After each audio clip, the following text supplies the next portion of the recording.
اس 5 گھنٹے کی لڑائی میں کیا نہیں ہو سکتا تھا مجھے بتائیں۔ اسلام آباد سے فورسز جا سکتی تھی، لاہور سے جا سکتی تھی۔ ماشاءاللہ ہمارے پاس بڑے وسائل ہیں، ہیلی کاپٹر ہیں، جہاز ہیں، بڑے وسائل ہیں اور اسلحے کی کمی نہیں ہے۔ ہم ایک نیوکلیر پاور ہیں۔ ہمارا ملک جو ہے وہ دنیا میں سر فہرست ہے کہ پاکستان ایک ایٹمی طاقت ہے، اس کی طرف کوئی میلی آنکھ سے نہیں دیکھ سکتا، لیکن یہ مٹھی بھر لوگ یہ ہماری فورسز کو نشانہ بنا رہے ہیں، یہ عام لوگوں کو بھی نشانہ بنا رہے ہیں۔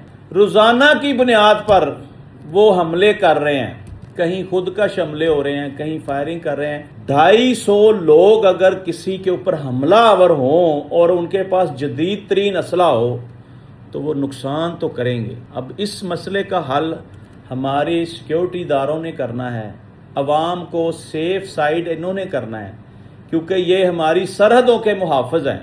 ہمیں ان سے بڑی امیدیں ہیں، اور کل D G I S P R صاحب کی پریس کانفرنس میں انہوں نے بتایا کہ ہم نہیں چھوڑیں گے، ہم ایک ایک کا بدلہ چن چن کر لیں گے۔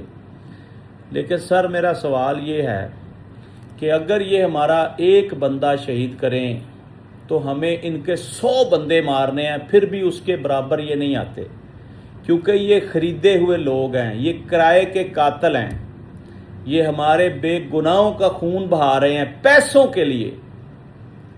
پیسوں کی خاطر ہمارے ملک میں بد امنی پھیلائی جا رہی ہے۔